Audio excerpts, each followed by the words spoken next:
Tonight's tale involves a mental institute warden that leaves early for the night, leaving its patients in the hands of his help. However, one patient has a different plan in mind. Tonight's episode is called A Positive Relapse. It's 11 o'clock at night at Markinson's mental institution. Head of the institution is getting ready to leave early for the night. Now, before leaving, he turns to Devin, one of his main orderlies, and says, "I'm leaving. Make sure that our little pigs are set for the night. And make sure all the staff rooms are locked. Last time, one of the patients nearly killed a nurse with a scalpel attached to scissors. These bastards are getting crafty, so don't let this happen again, or you'll be in one of our vacant rooms with our complimentary shock treatment. You understand?" Devin responds, "Yeah, I got it." Harry exits the glass double doors and makes his way to his car. Devin watches Harry leave. He radios in the other orderlies, Jake and Gubbs. Devin says, "Okay, listen up, ladies. We need to check in and on the stiffs and make sure that they don't get out. Should be an easy night. Just give them their usual dose and they'll be out for the night. I'll be in the monitoring room." Gubbs grabs several red pills and a syringe from the nurse station, and Gubbs says, "This should keep these sheep sleeping all week." He taps the syringe needle and he puts the pills in his shirt pocket. He makes his way down the long, cold-looking hallway with what looks to be endless doors. Gubbs silently hums as he makes his way down the hallway to the last door on the left. He gently taps on the door and says, "Mr. Hacks, it's medication time. Are you decent?" Gubbs takes his keys out and unlocks the door. As he opens the door, he sees Hacks not moving, staring up in a blank state. Gubbs says, "Oh, you're already in bed. I'm just here to make sure you have a nice, restful sleep. So we're going to take a few little red pills to help you sleep." Gubbs leans over to Hacks and tries to feed the pills to Hacks, but he doesn't move. Gubbs says, "Oh, come on, man. Don't make me use the funnel again." Hacks, with a blank look on his face, doesn't respond. Gubbs says, "Okay, have it your way." Gubbs reaches over to the bottom drawer on the dresser next to Hack's bed. As he reaches on the bottom drawer to get the funnel, Gubbs drops the syringe needle and breaks it on the floor. Gubbs says, "Shit." Gubbs proceeds to get the funnel from the dresser and at first looks at Hack's face with hesitance. He slowly reaches the funnel to place it in his mouth. As the funnel lies still on Hack's mouth, Gubbs reaches the pills from the shirt pocket and he readies the pills to place in the funnel.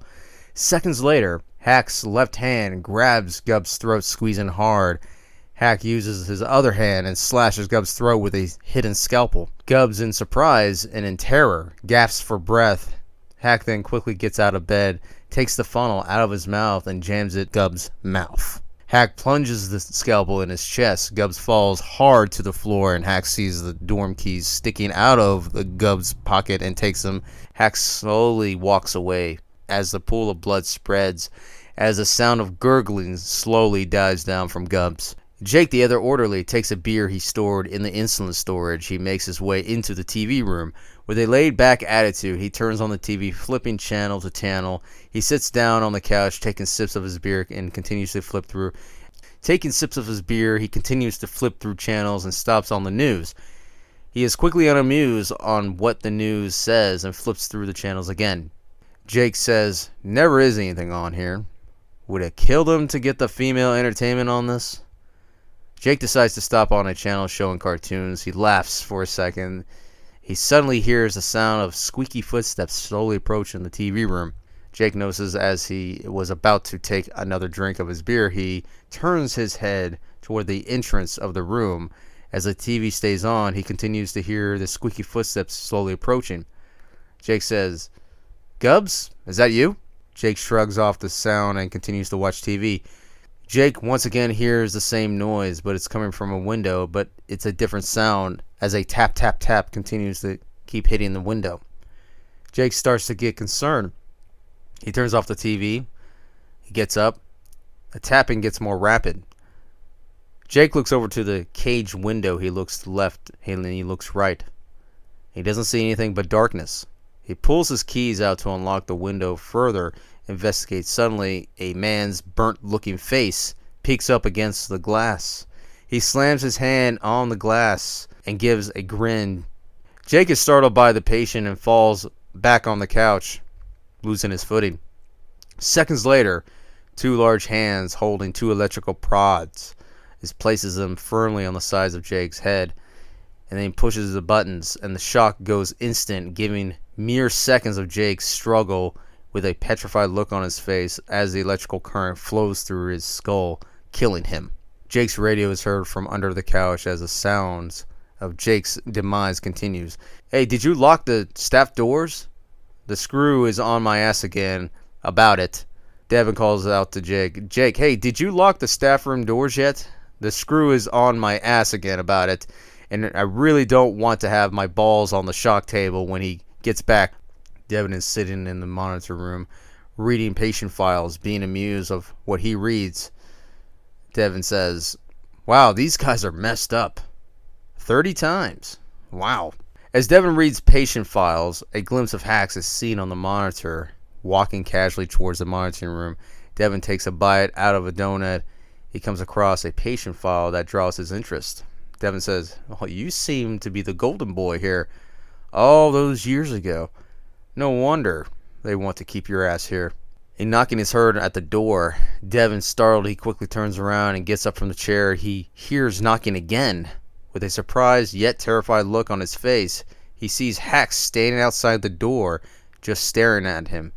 Devin radios Jake and Gubbs. "Jake, Gubbs, where are you? You were supposed to knock this guy out and keep them locked in." "Gubbs, answer me." "Jake." Suddenly a response on the radio is heard on the other end. A graspy voice says, "Bye-bye, bye-bye, ha ha ha, bye-bye." Jake, with a panicked look on his face, searches the desk in front of him. The knocking is heard again as he searches. With panic, Jake knocks all the files off the desk. As he searches the drawers, he finds a taser in one of them. He quickly turns around. Jake says, "Okay, Hacks, you want rec time? You got it. How about a shocking story to tell?" Jake grabs the doorknob, looks out the window, but he doesn't see Hacks. Jake readies his taser and creeps down the darkened hallways. He suddenly hears laughing from the distance. Jake panics and starts running and slips and falls, but he gets up quickly. He hears squeaky footsteps coming from the surrounding areas. Multiple footsteps gets louder as Jake makes his way to the entrance. He rushes to get his keys out to unlock the front door, but fumbles. One of the patients slams his body against the doors, laughing. Jake drops the keys and taser, and he sees several of the patients standing still, watching him. Jake shoves several patients out of his way, running toward the staff rooms. He sees stairs leading down. He stumbles down the steps, tries to get through two fainted double doors. He slams his shoulder into the doors to break them down to escape Hacks and patients. He slams the doors closed. He looks around and starts sliding a metal table against the doors to barricade it. Jake, with a moment of relief, he laughs and says, "Ha! See if you can get me now. Come on. When the boss gets in, he's going to turn you all into dog food. Ha ha ha." With seconds, a sound of tool drops. Jake turns around and sees several patients waiting, including Hacks, standing by at an embalming table. Jake soon realizes he's in the morgue. The patients rush to grab Jake, gripping him hard. As Jake tries to escape, he is thrown onto the embalming table. Hacks shoves a tube down Jake's throat and begins the embalming process while Jake is alive. Jake gasps and screams. The next morning, Harry arrives at the entrance of the institution. He unlocks the doors and stumbles over the keys left by the door. With suspicion, he looks around and sees blood trails leading to the morgue. Harry slowly makes his way to the room and sees the aftermath from the night. Screams are heard from the distance as the nurses show up to start their shift. Within that day, Harry is arrested and is seen taken away in a police car as the news gives the updates on the situation. The news reporter says, "We are live here at Markinson's Mental Institution, where many of our local community residents with mental illness are sent to. What seemed like a quiet night became a bloodbath. Orderlies brutally massacred, but it isn't the blood being the only thing thick in there. Officers found what appeared to be lost case files of the recent patients, formerly military personnel, that they were stationed at a chemical plant 20 plus years ago. A protest went wrong and violence broke out, causing mass damage to the plant and the military personnel. They were burned and affected their minds. They were sent here, but not reported, yet the government funding was still coming through. Thanks to Mr. Harry Dunnan, the Institute's head of the facility, he was embezzling government funds and ensuring these patients stayed hidden. More on this at 11. I'm Becky Thompson with your local news. Police look over the crime scene area and a janitor notices something odd and tells the police. They look over into the rooms and sees every patient is still in their rooms, waiting as if it was a normal day. Hack sits in his bed, waiting with a content look on his face.